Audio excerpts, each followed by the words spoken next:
নমো তচ্ছা ভগবতো অরহতো সম্মা সম্বুদ্ধচ্ছা।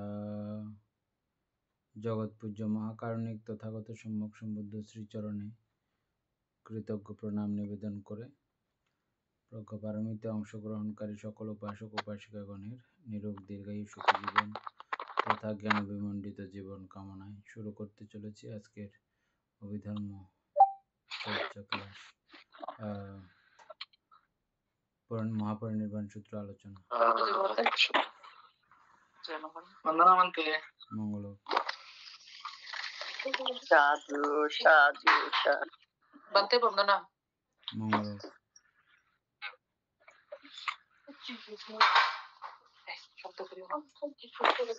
দাদা কি করেন দাদা? মহাপরিবার সূত্র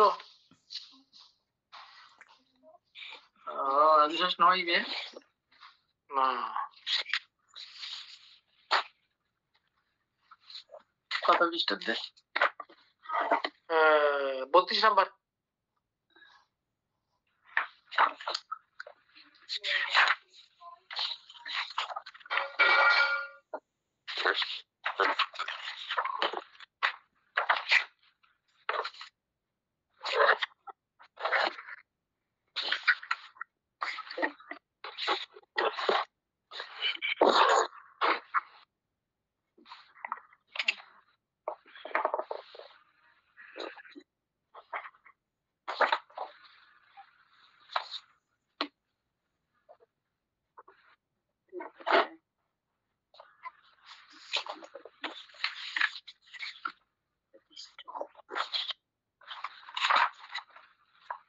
আরম্ভ করে।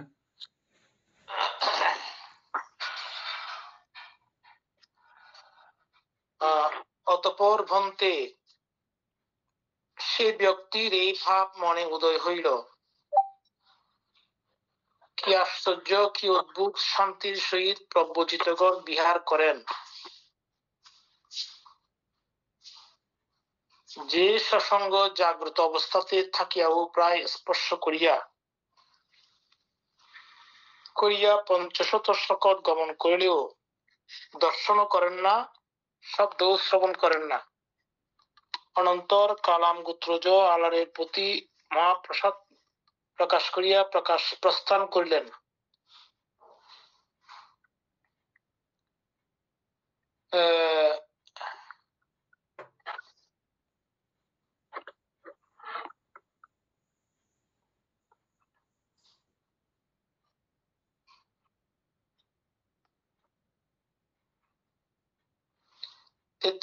পুকুশ, তাহা তুমি কি মনে করো? নিম্নোক্ত দুইটি ঘটনার মধ্যে কোনটি দুষ্করতর বা দুরবি সম্ভবতর? যে সৎসঙ্গ ও জাগ্রত অবস্থায় অতি সন্নিকট দিয়া পঞ্চশত শকট চলিয়া যাইতে না দেখা ও তাহার শব্দ না শোনা, আর যে সৎসঙ্গ জাগ্রত অবস্থায় বৃষ্টি বর্ষণ হওয়া, কলকল রবে বৃষ্টির জল বহিয়া যাওয়া, বিদ্যুৎ নিষ্কাশিত হওয়া ও নববিধ বজ্র,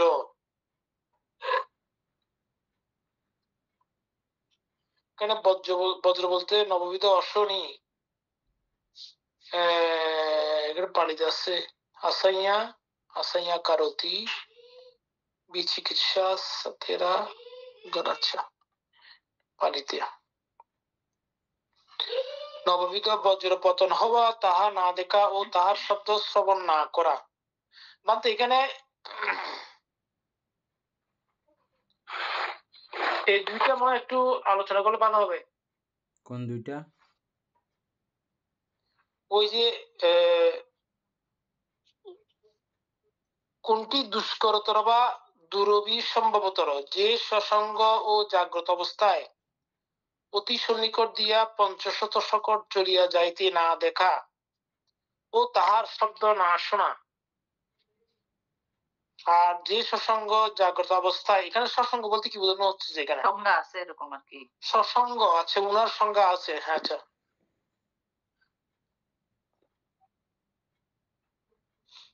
পুরো পড়লে বুঝতে দেবেন। আচ্ছা, আরো পড়লে না এখন ঠিক আছে, এবার তো শেষ না করতে। না না, তা না দেখো তার শব্দ শ্রবণ না করা। কোনটি দুষ্কর বলতেছে যে ওই তো কোনটি দুষ্করতর বা দুরভিসম্ভবতর। 34 বন্তে ইহার সহিত তুলনায় 50 বা 60 বা 70 বা 80 বা 900 বা সহস্র অথবা শত সহস্র সকটি বা কি করিবে।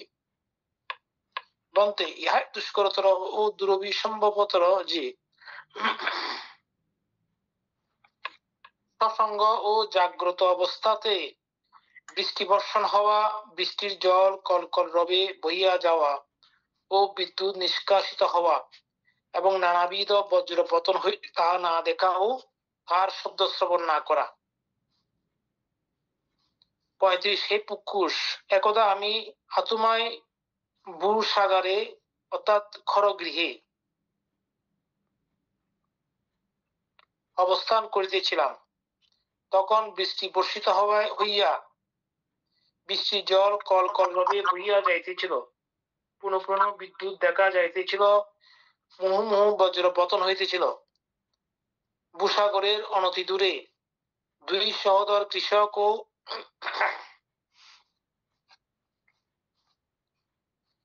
চারিটি বলিবদ্ধ হত হইয়াছিল। চারিটা পুকুর শতপর আতুমা গ্রাম হইতে বহুজন বহির্গত হইয়া যে স্থানে 2 কৃষক সহোদর ও 4টি বলিবদ্ধ হত হইয়াছিল সেই স্থানে উপস্থিত হইয়াছিল। পুকুর সেই সময় আমি ভূসাগর হইতে বহির্গত হইয়া দ্বারের নিকটস্থ অবকাশ স্থানে সংক্রমণ করিতেছিলাম।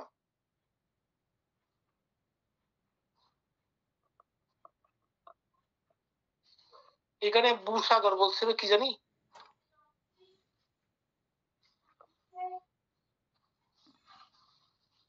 ভূসাগর মানে খরগৃহ। আচ্ছা,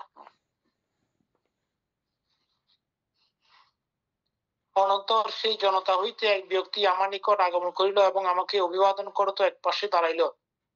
এক পাশে স্থিত সেই ব্যক্তিকে আমি এরূপ বলিলাম, বন্ধু, এই স্থানে এত লোক সমবেত হইয়াছে কেন? বান্তে কিছু পূর্বে আকাশে যে ঘন ঘন বিদ্যুৎ চমকিতেছিল, মুহু মুহু বজ্রপাত হইতেছিল, যার ফলে ভয়ানক বৃষ্টি বর্ষিত হইয়া এখনো জলস্রোত কলকল রবে বহিয়া যাইতেছে, সেই সময় 2 কৃষক সহোদর ও 4টি বলিবদ্ধ বজ্রাহত হইয়াছে। এই জন্য এই স্থানে এত লোক সমবেত হইয়াছে। বন্তে আপনি কোথায় ছিলেন? বন্ধু, আমি এখানেই ছিলাম। বন্তে দেখিয়াছেন তো? না বন্ধু, আমি দেখি নাই। বন্তে শব্দ শ্রবণ করেন নাই? না বন্ধু, আমি শব্দ শুনি নাই। বদন্ত কি নিদ্রিত ছিলেন? বন্ধু, আমি সুপ্ত ছিলাম না। আপনার সংজ্ঞা ছিল? হ্যাঁ, সংজ্ঞা ছিল। বন্ধু, তাহা হইলে আপনি সসঙ্গ ও জাগ্রত থাকা সত্ত্বেও বৃষ্টি বর্ষিত হইয়া কলকল রবে জল যে বহিয়া গিয়াছে,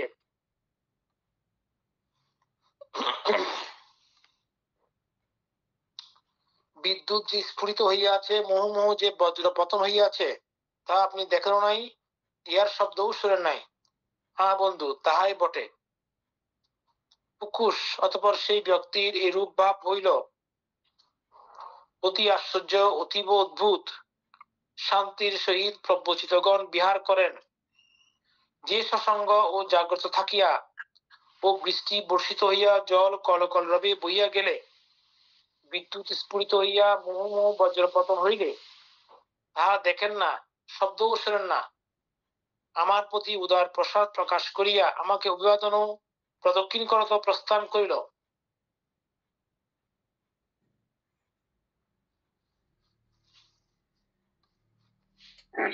উনচল্লিশ, এইরূপ উক্ত হইলে মলরাজপুত্র পুকুশ ভগবানকে রূপ নিবেদন করিলেন, বন্তে কালাম গোত্র জোয়ালারের প্রতি আমার যে প্রসাদ ছিল তাহা আমি ওইদিন বেকার তুষ যেমন লোকে প্রবল বাতায় উড়াইয়া দেয়, বা খর স্রোতস্বতী নদীতে ভাসাইয়া দেয়, সেই রূপ মহাবাতায় উড়াইয়া দিতেছি। খর স্রোতস্বতী নদীতে ভাসাইয়া দিতেছি। বলতে বড়ই সুন্দর, বলতে বড়ই সুন্দর, বলতে আপনি যেন কোন অধমুখ পাত্র ঊর্ধ্ব মুখ করিলেন, বা কোন ঢাকা জিনিসের যেন ঢাকনি খুলিয়া লইলেন, বা পথপ্রষ্টকে যেন পথ দেখাইলেন, কিংবা অন্ধকারে যেন তৈলের প্রদীপ ধারণ করিলেন।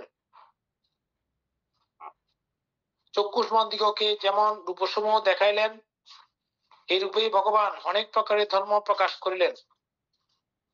বলতে আমি প্রাণের সহিত ভগবানের ও ধর্মের এবং সঙ্গের শরণ লইতেছি। বলতে ভগবান আমাকে উপাসক রূপে গ্রহণ করুন, অদ্য হইতে আমরণ আপনার শরণাপন্ন হইলাম।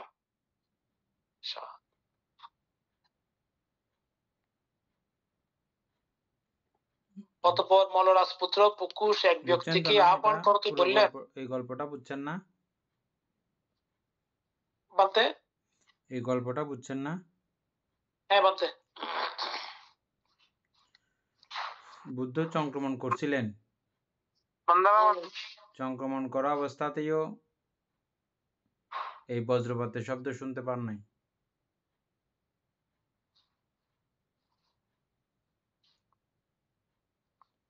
যখন বজ্রপাত হয়েছে, গরু যখন মারা গেছে, চারটা না দুইটা গরু, দুইটা চারটা, দুই ভাই আর 4টা গরু।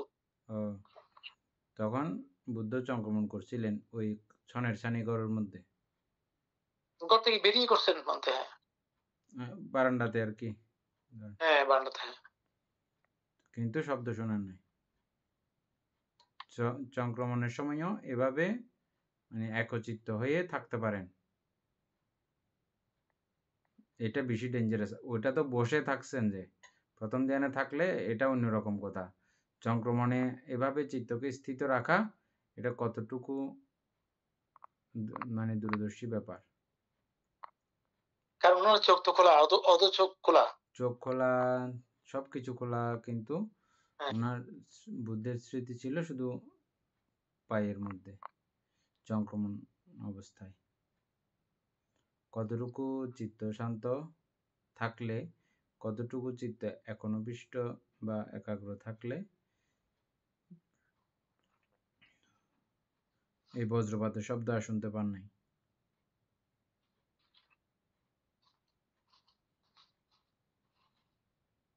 তারপরে আর হত নাম্বার দে আর এখন 40 নম্বর পর্যন্ত, 40 নম্বর। অতঃপর মলরাজপুত্র পুকুশ এক ব্যক্তিকে আহ্বান করত বললেন, ওহে তুমি গিয়া আমার কর্তৃক ধারণীয় সুকোমল সুবর্ণ বস্ত্র জোড়া লইয়া আসো। আচ্ছা প্রভু,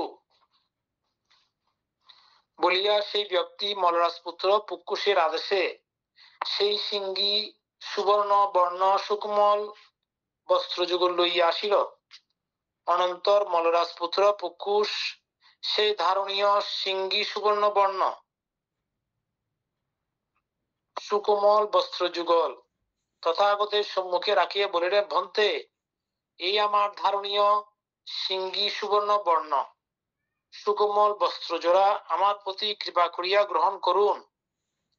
পুকুশ, তাহা হইলে একখানা আমাকে দাও, একখানা আনন্দকে দাও। সাধু বন্তে বলিয়া মলরাজপুত্র পুকুশ ভগবানের আদেশ অনুযায়ী একখানা ভগবানকে দিয়া একখানা আয়ুষ্মান আনন্দকে দিলেন।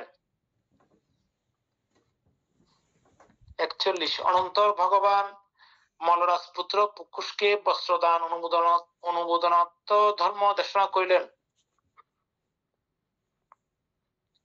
তাহার মন্মত্ত গ্রহণ করাইলেন এবং ধর্ম আচরণে সমুত্তেজিত ও সন্তুষ্ট করিলেন।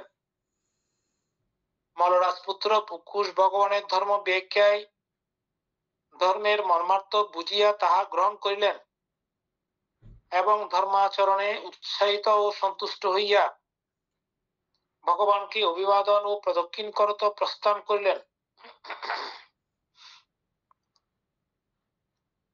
42 মল্লরাজপুত্র পুকুশ প্রস্থানের অল্পকাল পরে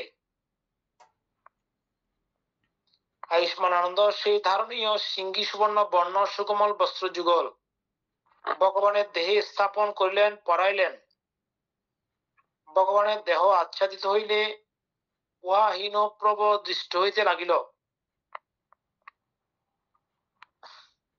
বস্ত্রের জ্যোতি অপেক্ষা ভগবানের দেহ উজ্জ্বলতর দেখা যাইতে লাগিল।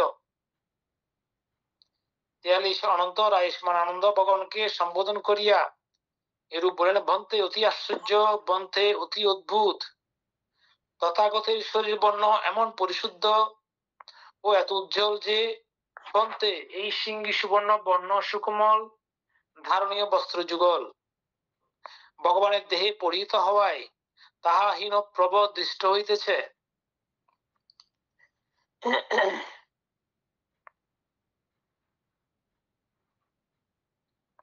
আনন্দ 44 নম্বর। আনন্দ এইরূপই বটে, আনন্দ এইরূপই বটে। দুই সময়ে তথাগতের দেহ অতীব পরিশুদ্ধ হয়, শরীর বর্ণ অতীব উজ্জ্বল হয়। কোন দুই সময়ে? সেখানে টিকার ইয়া তো নাই। ঠিক আছে, ওর নিচে নিচে তো এটা ওইখানে স্টার দিয়ে দিছে, ওইটা মনে হয় না। আচ্ছা, ওইটা হবে যে ওইখানে যে প্লাস সাইন দিছে। আহার ও প্রীতি সমনুষ্য হেতু দেহবর্ণ অতীব উজ্জ্বল হইয়া থাকে সম্বুদ্ধি লাভের দিন এবং মহাপরিনির্বাণ প্রাপ্তির দিন। সম্বুদ্ধি লাভের দিন ও মহাপরিনির্বাণ লাভের দিন, 2 দিনে। হ্যাঁ, যিনি সম্বুদ্ধি লাভ করেছেন সেদিন এবং মহাপরিনির্বাণ লাভের দিন। অতীব প্রীত হলে সমনুষ্য তখনই এইরকম হয় বলতেছে আর কি। আহার ও প্রীতি সমনুষ্য হেতু দেহবর্ণ অতীব উজ্জ্বল হইয়া থাকে সম্বুদ্ধি লাভের দিন এবং মহাপরিনির্বাণ প্রাপ্তির দিন। এতটুকুই দিবসের আহারে চক্রবর্তী দেবগণ পূর্ণাকাঙ্ক্ষী হইয়া দিব্যৌজ প্রক্ষেপ করিয়া থাকেন। সেই উত্তম খাদ্য কক্ষিগত হইলে তদ্বারা বিপ্রসন্ন রূপ উৎপন্ন হইয়া থাকে, তদ্বারা বিপ্রসন্ন রূপ সমুৎপন্ন হইয়া থাকে। ওই যে প্রসন্ন না থাকলেও ওটার কারণ উৎপন্ন হয়। ওই শুকর মদ্যপ যে খাইছিলেন, হ্যাঁ, ওই শুকর মদ্যপের মধ্যে অতি পরিমাণে দিব্যৌজ ছিল, হ্যাঁ, অতিমাত্রায়। এবং যেদিন বুদ্ধত্ব লাভ করেছিলেন সুজাতার পায়েসান্ন, ওইখানেও দিয়েছিলেন মনে হয় দেবতারা, বললাম তো এখানে। ওটা তো মানে জানতাম না আগে। হ্যাঁ, এই 2 খাবার অতি উত্তম, শ্রেষ্ঠ ভোজন।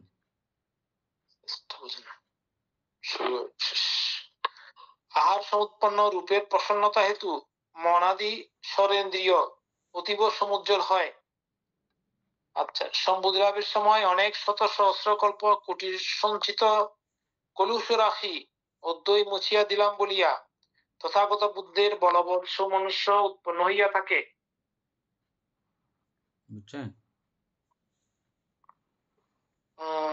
অর্থাৎ এই পঞ্চস্কন্ধের ভার বহন হইতে মুক্তি লাভ করবেন।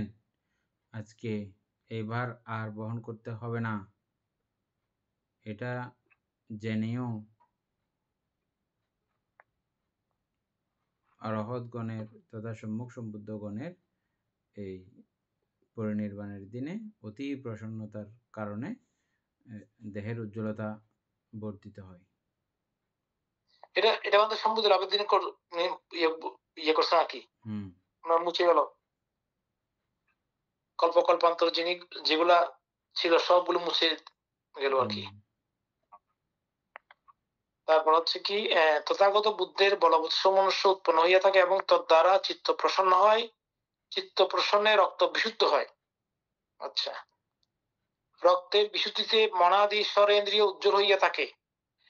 একটা সাথে একটা লিঙ্ক। হ্যাঁ, কি সাংঘাতিক লিঙ্ক। হ্যাঁ,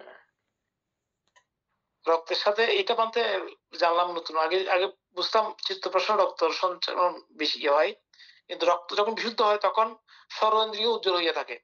ও আমাদের সর্বেন্দ্রিয় তথাগতের পরিনির্বাণের দিনও আমি অনেক শত সহস্র বুদ্ধের প্রবিষ্ট অমৃত মা পরিনির্বাণে অদ্বৈ প্রবেশ করিব। এই এক দেবতাকেও বুদ্ধ এই কথা বলেছিলেন। ভিক্ষুগণ অতীব স্বল্প আহার করেন, তারপরে এত হৃষ্টপুষ্ট কেন? এক দেবতাও বুদ্ধকে এরকম প্রশ্ন করেছিলেন।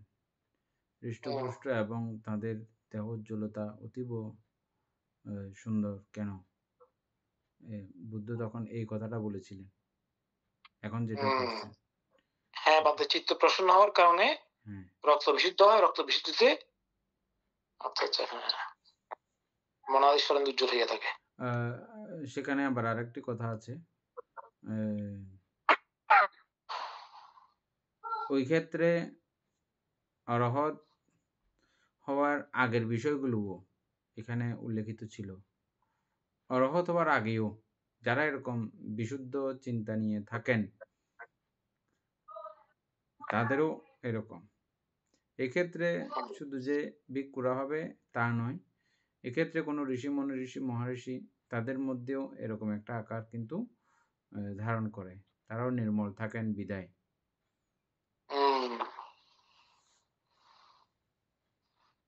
এমনি তো আমরা নর্মালি দেখি যেটা, আমরা যখন মন থেকে ক্রোধ বলে থাকি, মনের মধ্যে ক্রোধ না থাকলে তখন মুখটা অতীব প্রসন্ন, সুন্দর, হাস্যোজ্জ্বল থাকে।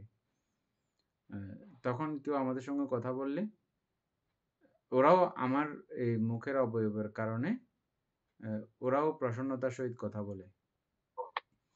এগুলো মৈত্রী ভাবনার ব্যাখ্যা করতে গিয়ে, মৈত্রীর প্রত্যক্ষ গুণ ব্যাখ্যা করতে গিয়ে বুদ্ধ ভাষণ করেছিলেন। মানে মৈত্রীতে থাকলে, আপনি মৈত্রী চিত্ত নিয়ে থাকলে কি কি ফল এখন লাভ করবেন, প্রত্যক্ষ এগুলো। আর আপনি ক্রোধ নিয়ে থাকলে যে কোনো ভালো মানুষ আপনার সঙ্গে আসলে আপনার চেহারা দেখে, মানে ওর থেকে আগে থেকে ক্রোধ নাই, কিন্তু আপনার এই ক্রোধ দেখে ও ক্রোধান্বিত হয়ে যাবে। এগুলোকে আমাদের গোয়েঙ্কা যে সেন্টারের মধ্যে ভাইব্রেশন বলা হয়। আমাদের প্রত্যেকের মধ্যে যে ভাইব্রেশন, এগুলো মানে ক্রোধের ভাইব্রেশন থাকলে আরেকটা মানুষ সে আপনার সান্নিধ্যে, আপনার কাছাকাছি আসলেও সে ক্রোধী হয়ে যাবে। আর আপনার মৈত্রীতে আরেকজন সেভাবে মৈত্রীপূর্ণ হয়ে যেতে পারে। সেজন্য সবসময় মৈত্রীপরায়ণ থাকা সকলের উচিত, নিজের লাভের জন্য, মানুষের অন্যের লাভের জন্য না। নিজে লাভ প্রত্যাশী হলে, কল্যাণ প্রত্যাশী হলে অবশ্যই তারা ক্রোধ মুক্ত হয়ে মৈত্রীপূর্ণভাবে থাকবেন। নিজের লাভ হলে তো তথাপি আশেপাশে সবার লাভ হয়। হ্যাঁ, নিজের লাভ এই জন্যই বলছেন সেখানে, মানে আমরা প্রত্যেকেই এই আর্য মার্গ অধিগত করার আগ পর্যন্ত নিজের লাভটা বেশি বুঝি সবসময়।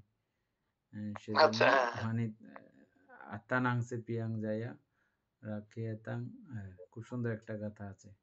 যারা নিজেকে ভালোবাসে, নিজেকে পছন্দ করে, নিজেকে খুব আগলে রাখতে চায়, নিজেকে খুব বেশি লাভান্বিত করতে চায়, তারা 3 সময়ের 3 কালের এক কাল নিজেকে একেবারে পরিশুদ্ধ রাখবেন। শিশু, যুবা এবং বৃদ্ধকাল, এই বয়সকে 3 ভাগ করে যদি আপনি মনে করতেছেন যে আমি 60 বছর বাঁচবো, তাহলে প্রথম 2 সময়টা অতিক্রম করে বাকি সময়টা পুরো একান্তই নিবেদিতভাবে ধর্মত জীবনযাপন করা। আর দিনকে 24 ঘন্টাকে 3 ভাগ করে, 24 ঘন্টাকে 3 ভাগ করে কত হয়? 8 ঘন্টা। 8 একটা খুব নিবিড়ে আমি একদম নিজেকে নিয়েই থাকবো 8 ঘন্টা। বাকিগুলো থাক, আমি 8 ঘন্টা কিন্তু নিজেকে খুব পরিশুদ্ধভাবে রাখবো। যারা নিজেকে ভালোবাসেন, নিজেকে পছন্দ করেন, নিজেকে আলিঙ্গন করেন, নিজেকে অতি লাভান্বিত করতে চান, তারা এরকমটা করবেন।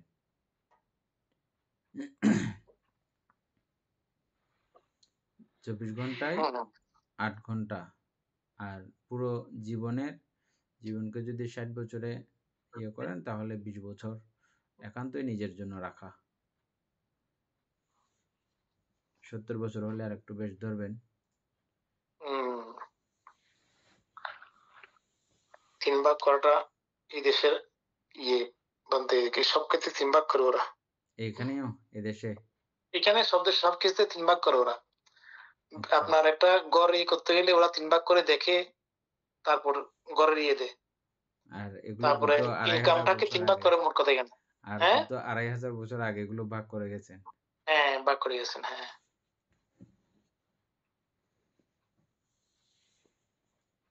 তারপরে যাক। আচ্ছা, তথাগতের পরিনির্বাণের দিনও আমি অনেক শত সহস্র বুদ্ধের প্রবিষ্ট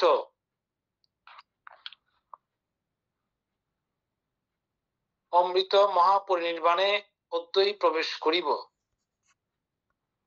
জন্ম জরা আদি সংসার সাগরের দুর্লভ দুঃখরাশি সমতিক্রম করিয়া অমৃতের মহাশান্তি লাভ করিব।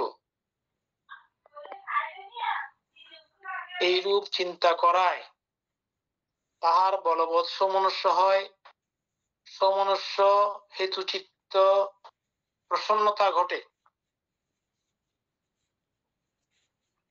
চিত্ত প্রসন্ন হওয়ায় রক্ত বিশুদ্ধ এবং তদ্হেতু তাহার স্বরেন্দ্রিয় উজ্জ্বলতর হইয়া থাকে।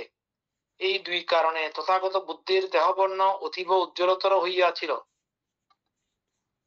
এই দুই সময় 45 আনন্দ, যে রাত্রে তথাগত অনুত্তর সম্যক সম্বুদ্ধি প্রাপ্ত হন এবং যে রাত্রে অনুপাদি শেষ নির্বাণ ধাতুতে পরিনির্বাপিত হন। আনন্দ, এই দুই সময়ে তথাগতের কায় অতি পরিশুদ্ধ হয় এবং শরীর জ্যোতি অতীব উজ্জ্বল হইয়া থাকে। আনন্দ, মধ্যরাত্রির শেষ প্রহরে কুশীনগরের উপবর্তনে মল্ল রাজাদের শালবনে যমক সার বৃক্ষের মধ্যস্থলে তথাগতের পরিনির্বাণ হইবে। এসো আনন্দ, যেখানে কুকুদা নদী সেইখানে গমন করি। সাধুবান্তে বলিয়া আয়ুষ্মান আনন্দ ভগবানের বাক্যে সম্মতি জ্ঞাপন করিলেন।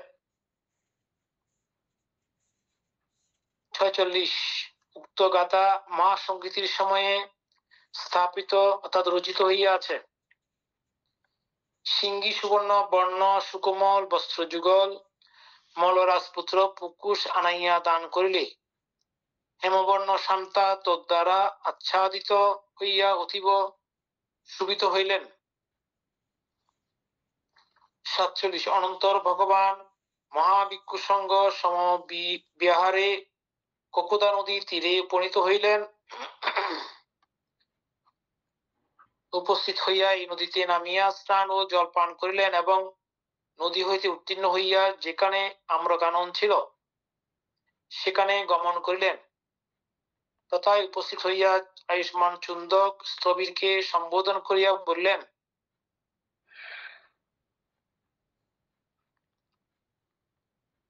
সেই সময়ে আয়ুষ্মানন্দ নদীতে স্নান বস্ত্র ধৌত করিতেছিলেন।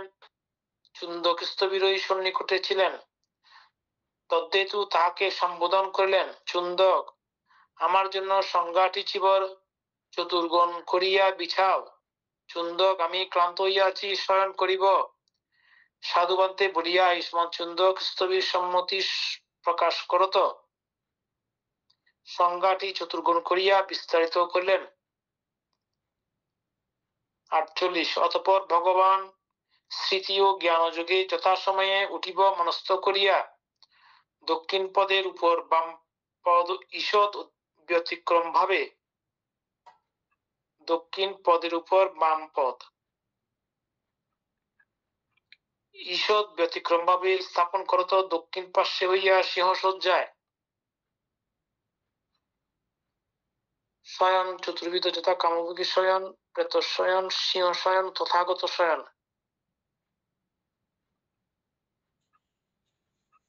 এই তথাগত শয়ন হচ্ছে সিংহ শয়ন।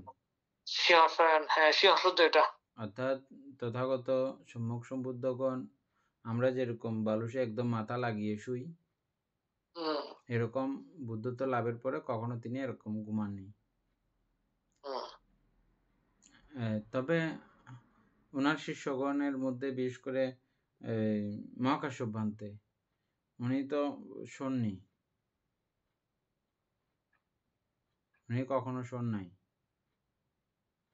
তবে ওদিকে আমরা শ্রদ্ধা আনন্দমানতে নাকি মানতে এই আনন্দ যত ভান্তে বছর উনি বুদ্ধকে মোটেও যতদিন বিছানায় সেবা যাননি। করেছেন, হ্যাঁ, বুদ্ধকে যতদিন সেবা করেছেন, বুদ্ধের ঘুমাননিও। জীবদ্দশায় কখনো তিনি ঘুমাননি।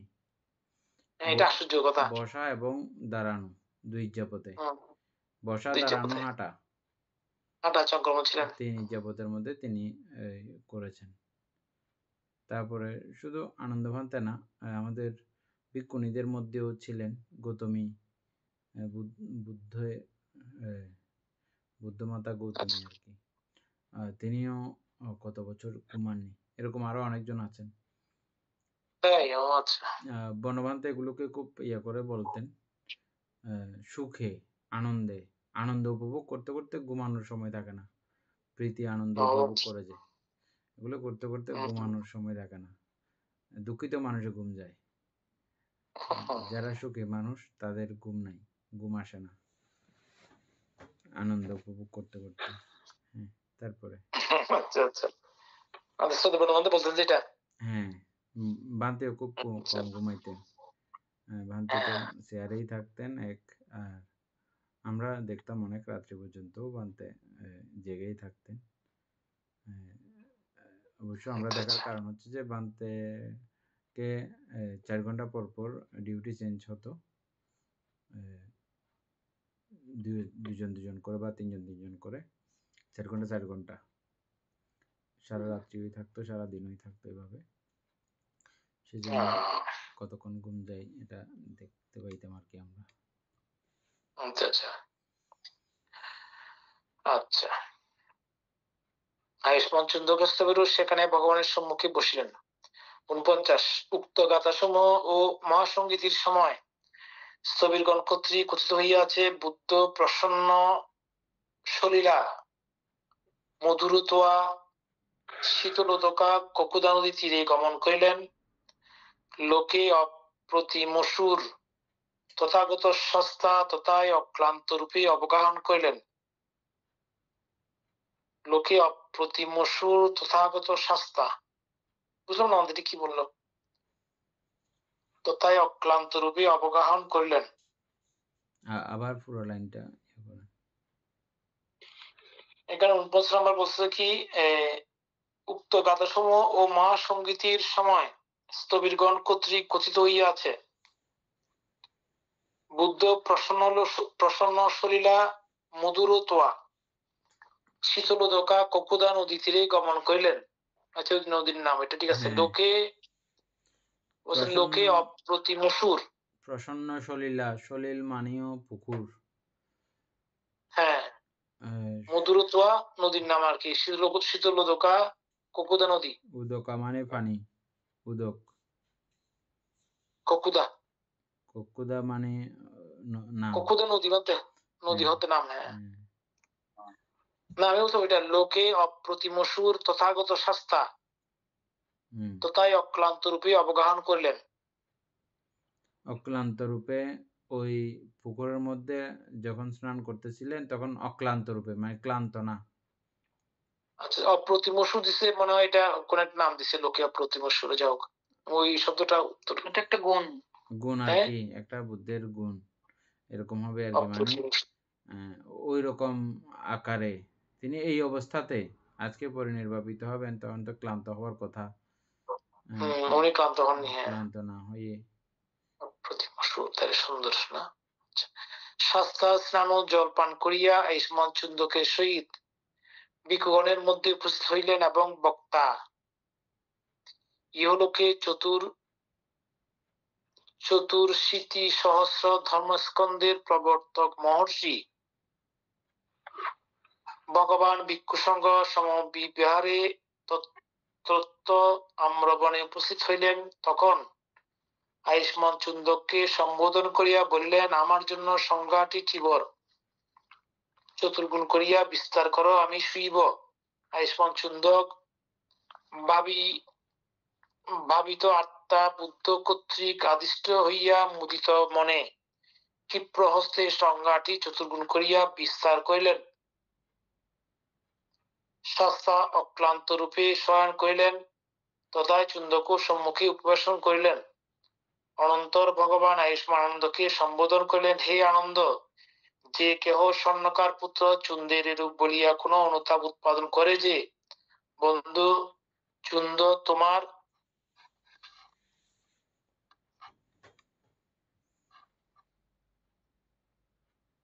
কতই অলাভ, কতই কুক্ষণে তোমার জন্ম, যে তথাগত সর্বশেষে তোমার পিণ্ড ভোজন করিয়া পরিনির্বাপিত হইয়াছেন। হে আনন্দ, তখন এই রূপ বলিয়া তাহার অনুতাপ দূর করা কর্তব্য। বন্ধু চুন্দ, তোমার কত বড় লাভ, কি শুভ মুহূর্তে তোমার এই মানব জন্ম লাভ হইয়াছে। যেহেতু তথাগত তোমার ওই শেষ পিণ্ডপাত ভোজন করিয়া পরিনির্বাপিত হইয়াছেন। আনন্দ, তুমি বলিবে, হে চুন্দ, আমি ভগবানের কাছে শুনিয়াছি, তাহার নিকট শিখিয়াছি যে দুইটি পিণ্ডপাত সমান সমফল সমবিপাকপ্রদ, অপর পিণ্ডপাত হইতে অত্যধিক ফলপ্রদ ও আনিশংসপ্রদ। কোন দুইটি পিণ্ডপাত? যেই পিণ্ডপাত ভোজন করিয়া তথাগত অনুত্তর সম্যক সম্বোধি লাভ করেন, এবং যে পিণ্ডপাত ভোজনান্তে তথাগত স্কন্দ উপাধি নিঃশেষ করত অনুপাধি শেষ পরিনির্বাণ ধাতুতে পরিনির্বাপিত হন। এই দুই পিণ্ডপাত সমান সমফলদায়ক, সমবিপাকদায়ক। অন্যান্য পিণ্ডপাত হইতে মহাফলপ্রদ এবং মহানিশংসপ্রদ। স্বর্ণকার পুত্র আয়ুষ্মান চুন্দ কর্তৃক আয়ুদায়ক কর্ম সঞ্চিত হইয়াছে। আয়ুষ্মান চুন্দ কর্তৃক সৌন্দর্য, সুখ, যশ, স্বর্গ এবং আধিপত্যদায়ক কর্ম সঞ্চিত হইয়াছে। হে আনন্দ, এই রূপ বলিয়া স্বর্ণকার পুত্র চুন্দের বিপ্রতিসার দূর করা কর্তব্য। সন্দেহ হচ্ছে না।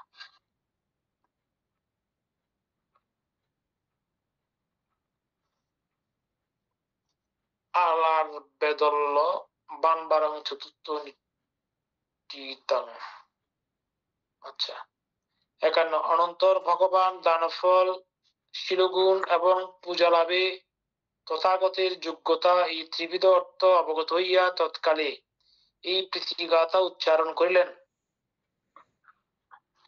যথাসময়ে সৎপাত্রে দান হেতু পুণ্য প্রবর্তিত হয়। শীল সংবরে স্থিত ব্যক্তির প্রাণী ইত্যাদি জনিত পঞ্চবিধ বৈর বর্ধিত হয় না। শীল সংবরে স্থিত ব্যক্তির প্রাণী ইত্যাদি জনিত পঞ্চবিধ বৈর বর্ধিত হয় না। জ্ঞান সম্পন্ন দক্ষ ব্যক্তি আর্য মার্গ দ্বারা পাপসমূহ সম্পূর্ণরূপে প্রহীন করেন এবং তিনি রাগ, দেশ, মোহ, ক্ষয়াত, সুপাদিশেষ নির্বাণে পরিনির্বৃত হন। প্রথমত দান প্রভাবে লোভ, মাৎসর্যাদি, অত শির প্রভাবে প্রাণী হত্যাদি পাপ, তদঙ্গ বশে ও সমত বিদর্শন ভাবনা প্রভাবে বিষ্কম্বন বশে, সমত বিদর্শন ভাবনা প্রভাবে বিষ্কম্বন বশে। বুঝলাম এটা বিষ্কম্বন বশে কি? তদঙ্গ বশে, বিষ্কম্বন বশে এবং শ্রোতাপত্তি আদি আর্য মার্গ প্রভাবের সমুচ্ছেদ বশে অকুশল প্রহীন করত রাগ, দেশ, মোহ নির্মূল করিয়া সুপাদিশেষ নির্বাণে পরিনিবৃত হইয়া থাকেন। আচ্ছা, বলতে এখানে মানে কি বিদর্শন নাকি পাপ তদঙ্গ বসে প্রভাবে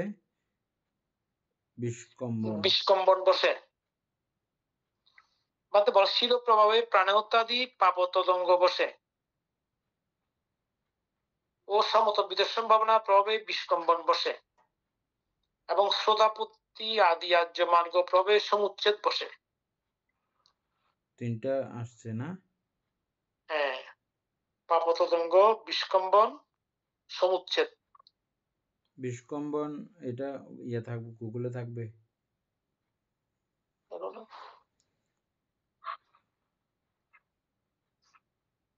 বিষ্কম্বন বিষ্কম্বন শব্দের অর্থ কি? হ্যাঁ,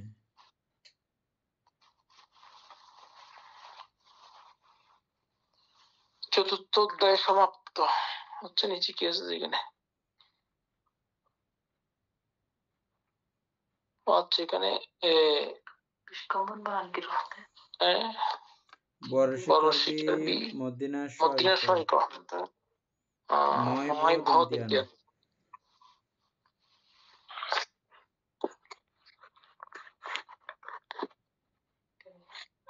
বিষ্কম্বন বিষ্কম্ব কেন আছে? বিষ্কম্বন তো নেই। বিষ্কম্বক কি হবে? বিষ্কম্বক অঙ্কের শুরুতে অতীত ও ভবিষ্যৎ ঘটনা বর্ণন। নাটকে শুরুতে অতীত ও ভবিষ্যৎ ঘটনা বর্ণন এরকম। আচ্ছা, এখানে একটা ইয়ে আছে, ওই টিকা ছিল মানে একটা, ওটার ইয়ে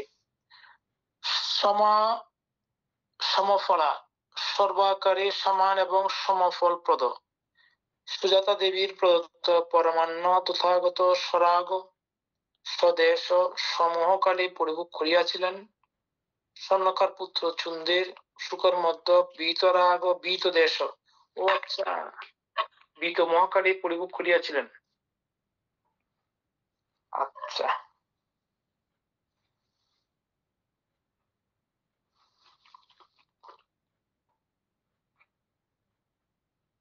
তবু কেন উভয় সমান ও সমফলপ্রদ হইল? পরিনির্বাণ সমতা ও সমাপত্তি সমতা এবং অনুসরণ সমতা হেতু সমান ও সমফলপ্রদ। পরিনির্বাণ সমতা ও সমাপত্তি সমতা এবং অনুসরণ সমতা হেতু সমান ও সমফলপ্রদ। তথাগত সুজাতা দেবীর পরমান্ন পরিভোগ করিয়া সোপাদিশেষ পরিনির্বাণে পরিবৃত্ত এবং স্বর্ণকার পুত্র চুন্দের শুকর মধ্য পরিভোগ করিয়া অনুপাদিশেষ পরিনির্বাণে পরিনিবৃত্ত হন। এইরূপ পরিনির্বাণ সমতা হেতু সমফল।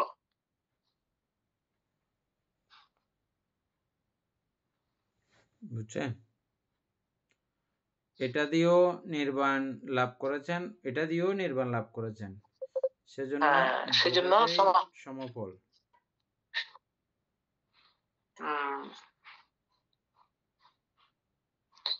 কিন্তু দুইটাতে দুই ধরনের উনি ইয়ে করেছেন, পরিভোগ করেছেন।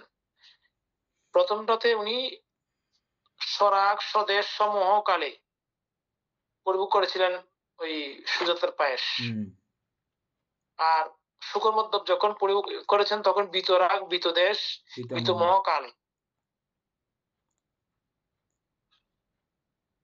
মানে উনার তৃষ্ণা বিগত, দেশ বিগত, মোহ বিগত ওই অবস্থায় পরিভোগ করেছিলেন।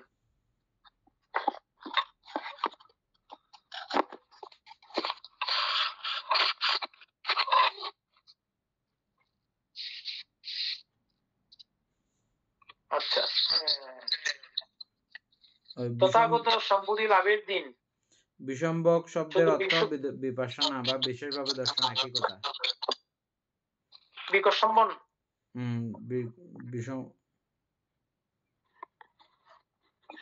অর্থাৎ বিশেষভাবে দর্শন, বিদর্শনের অপর নাম।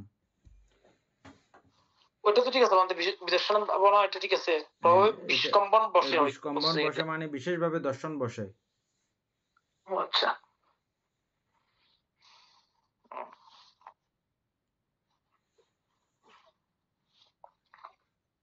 আচ্ছা,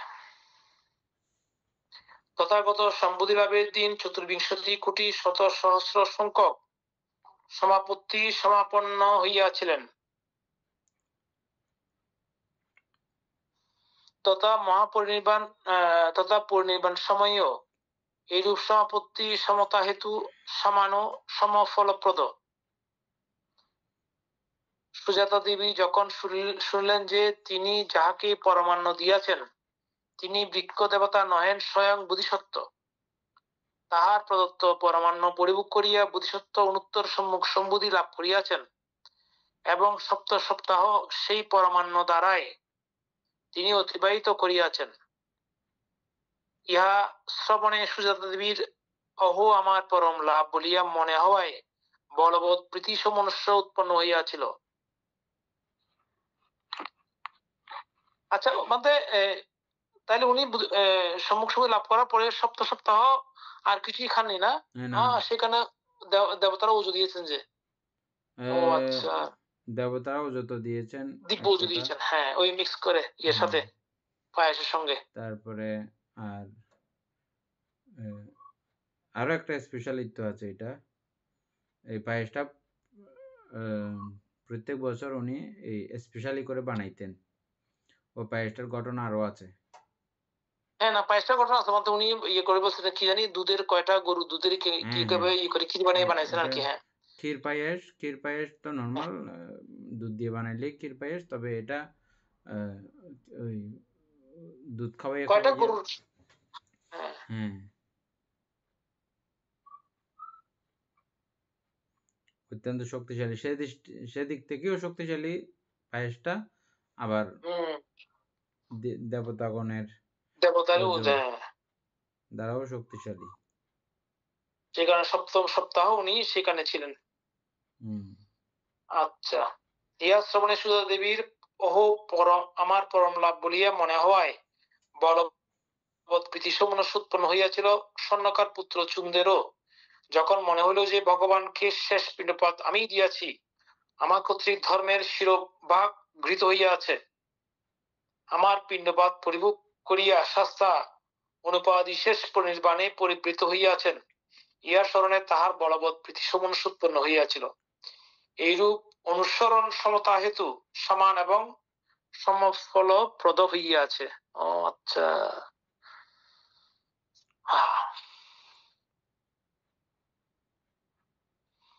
বানবাদ পঞ্চম অধ্যায়। অনন্তর ভগবান আয়ুষ্মানন্দকে সম্বোধন করিয়া বলিলেন, চলো হে আনন্দ, হিরণ্যবতী নদীর পরতীরে কুশিনারার উপবর্ত নেক মল্লরাজগণের শালবনে গমন করি। সাধুবান্তে বলিয়া আয়ুষ্মানন্দ ভগবানের বাক্যে সম্মতি প্রকাশ করিলেন। 2 অতঃপর ভগবান মহাভিক্ষুসঙ্গ প্লাস বলা হচ্ছে বেলুব গ্রামে ভগবানের নিকট অসুখ হওয়ার পর হইতে যে সকল ভিক্ষু তাহাকে দর্শন করিতে আসিয়াছিলেন, পরিনির্বাণের সময় আসন্ন শুনিয়া কেহই আর ভগবানের সঙ্গ পরিত্যাগ করেন নাই। সুতরাং এখন ভিক্ষুর সংখ্যা অনেক বেশি হইয়াছে, এইটাই মহাভিক্ষু সংঘ। সমবিবারে হিরণ্যবতী নদীর পরতীরে কুশিনারার উপবর্তনে মল্লরাজাদের শালবনে উপনীত হইলেন। উপস্থিত হইয়াই আনন্দকে সম্বোধন করিয়া বলিলেন,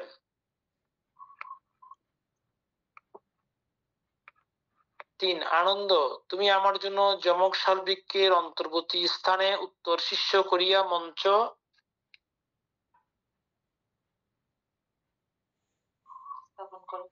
স্থাপন করো। আনন্দ, আমি ক্লান্ত হইয়াছি, শয়ন করিব। এখানে স্বয়ং বলা হচ্ছে টিকাতে তথাগতের নিকট কোটি শত সহস্র হস্তির শক্তি ছিল। গোচরী জাতীয় হস্তির নিকট সাধারণ হস্তির 10 গুণ বল, 10টি গোচরী জাতীয় হস্তির শক্তি 1টি কলাপ জাতীয় হস্তির নিকট থাকে। 1টি কলাপ জাতীয় উন্নত জাতের হাতি আর কি, আর একটু শক্তিশালী জাতের হাতি, কলাপ জাতীয় হস্তি বলা হচ্ছে নাকি। হ্যাঁ, এই রূপে 10 গুণে বর্ধিত হইয়া ছন্দস্থ ছদন্ত ছদন্ত হস্তি। ছদন্ত হস্তির নিকট কোটি শত হস্তির বল থাকে। তথাগতের এখনো নিকট এখনো ব্যতিক্রম হাতি কতগুলো আছে তো, গায়ে লোমালা কতগুলো ব্যতিক্রম অন্য ধরনের চেহারার হাতিও আছে তো।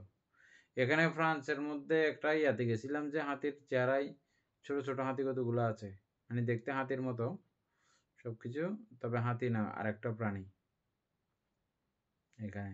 আছে, এরকম প্রাণীও আছে। হ্যাঁ, দেখছিলাম তো এখানে। আচ্ছা, তথাগতের নিকট 10টি ছদন্ত হস্তির শক্তি ছিল। এগুলো এমনি উপমা দিয়ে কিছু হ্যাঁ, কিছু উপমা বইয়ে বোঝানোর বলতেছে জন্য যে বলছে আর কি। উপমা হ্যাঁ, দিয়েছে, যে কিন্তু এই শক্তির বর্ণনা ঠিক আসলে দিতে পারে নাই। নাই। ওই কল্পের মতো মানতে, কল্পকাল, হ্যাঁ, কল্পকালের মতো হয়েছে। রোগাক্রান্ত হওয়ায় সেই শক্তি দ্বীপ প্রহরের পর হইতে সন্ধ্যার মধ্যে লোপ পাইল। পাবা হইতে কুশিনারা মাত্র 6 গাবুত ব্যবধান। এই 6 গাবুত পথ অতিক্রম করিতে পঞ্চবিংশতি স্থানে বিশ্রাম করিয়া সন্ধ্যার সময়ে কুশিনারস্থ শালবন উদ্যানে প্রবেশ করেন। 25 বার উনি বিশ্রাম নিয়েছেন। ওহো, রোগ সমস্ত শক্তি ধ্বংস করে, ইহা প্রকাশ করিতে সর্বলোকের সংবেগ করবাক্য বললেন, আনন্দ, আমি ক্লান্ত হইয়াছি, শয়ন করিব। ভগবান কেন মহ উৎসাহের সহিত কুশিনারায় আগমন করিলেন? অন্যত্র কি পরিনির্বাণ প্রাপ্ত হইতে পারিতেন না? পরিনির্বাণ যেখানে সেখানে লাভ করা যাইত বটে, কিন্তু কুশিনারায় না আসিলে প্রথমত মহা সুদর্শন সূত্র দেশনার কারণ ঘটিত না, দ্বিতীয়ত সমুদ্র পরিব্রাজক ভগবানের দর্শন পাইতেন না, সুতরাং তাহার মুক্তি হইত না। কেমন করুণাময়ী ছিলেন! যেহেতু সমুদ্র ছিলেন বুদ্ধ বিনীত, অন্যে তাহার সংশয় দূর করিতে পারিতেন না। তৃতীয়ত ভগবানের দেহাবশেষের জন্য সমাগত রাজাদের মধ্যে মহাযুদ্ধ আরম্ভ হইয়া রক্তের স্রোত বহিত। কুশিনারায় ভগবান পরিনির্বাপিত হওয়ায় দ্রোণ ব্রাহ্মণ সমাগত রাজাদিগকে বুঝাইয়া ধাতুসমূহ বিভাগ করিয়া দেওয়ায় রাজাদের বিবাদ মীমাংসা হইয়াছিল। এই 3 কারণে ভগবান মহ উৎসাহের সহিত এখানে আসেন। আচ্ছা, সাধু বান্তে বলিয়া আয়ুষ্মানন্দ ভগবানের আদেশ অনুযায়ী যমক শালতরুর মধ্যবর্তী স্থানে উত্তর শীর্ষক মঞ্চ স্থাপন করিলেন। অনন্তর ভগবান স্মৃতি ও জ্ঞান যোগে দক্ষিণ পদের উপর বাম পদ ঈষৎ ব্যতিক্রম ভাবে স্থাপন করত দক্ষিণ পার্শ্ব হইয়া সিংহসজ্জায় শয়ন করিলেন। এই শয়ন হইতে আর উঠিবেন না বলিয়া অমুক সময় উঠিব এইরূপ সংকল্প করিলেন না। ইতিপূর্বের শয়নে অমুক সময়ে বা যথাসময়ে উঠিব এইরূপ সংকল্প ছিল।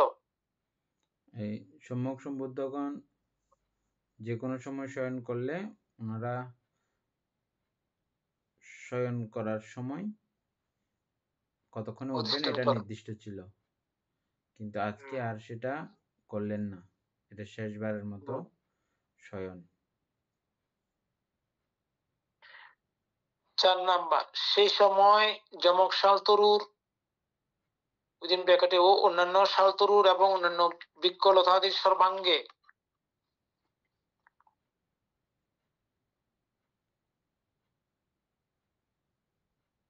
তারটা ঠিক আছে, ঠিক সেই জানি ওই যে তারকা চিহ্ন, আপনি টিকাটা পড়ে ফেলেন।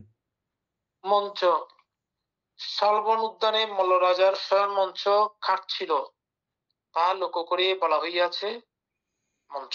মঞ্চের শিরস্থলে একপন্থী শাল বৃক্ষ এবং পদস্থানে একপন্থী শাল বৃক্ষ ছিল। শিরস্থানের ও পদস্থানের 2টি শালতরুর মূল বিটক পত্র পরস্পর মিলিত হইয়াছিল, তদ্হেতু যমক শাল বৃক্ষ বলিয়া কথিত হইয়াছে। পরবর্তী পৃষ্ঠায় দ্রষ্টব্য। আচ্ছা, না, ওই প্লাস সাইনের টিকাটা পড়ে ফেলবো বলতে। হ্যাঁ, পড়ে ফেলেন। শয়ন চতুর্বিধ, যথা কামভোগী শয্যা। কামভোগী সত্যগণ প্রায় বাম পার্শ্ব হইয়া শয়ন করিয়া থাকে। সুতরাং বাম পার্শ্ব হইয়া শয়ন কামভোগী শয্যা। 2 প্রেতশয্যা। প্রেতগণ অস্থি চর্মাবশিষ্ট বলিয়া এক পাশে শয়ন করিতে কষ্টকর হয়, তাহারা চিত হইয়া শয়ন করে। সুতরাং চিত হইয়া শয়ন প্রেতশয্যা নামে অভিহিত। 3 সিংহশয্যা। মৃগেন্দ্র কেশরী সিংহ, সম্মুখের পদদ্বয় এক স্থানে, পশ্চাতের পদদ্বয় এক স্থানে এবং লেজ ও মস্তক যথাস্থানে স্থাপন করত স্মৃতির সহিত দক্ষিণ পার্শ্ব হইয়া শয়ন করিয়া থাকে। সারাদিন নিদ্রা যাইও তত্রভাবে জাগে না।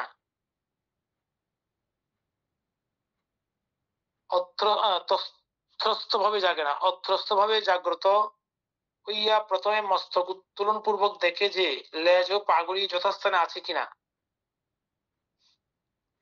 যদি কিঞ্চিত মাত্র ব্যতিক্রম ঘটিয়া থাকে তবে মনে করে যে ইহা আমার জাতির ও সহ্যের উপযুক্ত হয় নাই। এটা কি সিংহ। সিংহগুলোর চিন্তা করে দেন? হ্যাঁ, কি সাংঘাতিক। তখন পুনরায় পা প্রভৃতি যথাস্থানে স্থাপন করিয়া নিদ্রা যায়। আর যথাস্থানে পা প্রভৃতি আছে দেখিতে পাইলে তবে মনে করে ইহা আমার জাতির ও সহ্যের উপযুক্ত হইয়াছে। আচ্ছা, তখন আনন্দের সহিত উঠিয়া বীজরিস্তন করত, কেশর রাশি ঝাড়িয়া 3 বার সিংহ গর্জন করত, আহাদির অন্বেষণে গমন করে। আচ্ছা, সেই রূপ স্মৃতি ও জ্ঞানযোগে দক্ষিণ পার্শ্ব হইয়া দক্ষিণ পদের উপর বাম পদ ঈষৎ ব্যতিক্রম ভাবে স্থাপন করত, দক্ষিণ হস্ততল মাথা নিচে রাখিয়া ও বাম হস্ত দেহের উপর লম্বমান ভাবে স্থাপন করত। শয়ন করা এবং নিদ্রিত অবস্থায়ও ঠিক সেভাবে থাকা সিংহসজ্জা শ্রেষ্ঠ সজ্জা নামে উক্ত হইয়াছে। 4 তথাগত সজ্জা অগ্রফল সম্প্রযুক্ত চতুর্থ ধ্যান মগ্ন হইয়া অবস্থান তথাগত সহ্য বলিয়া উক্ত হইয়াছে। কি সঙ্গীত ও ধর্মানুধর্ম প্রতিপন্ন প্রভৃতি পরিশিষ্ট দ্রষ্টব্য।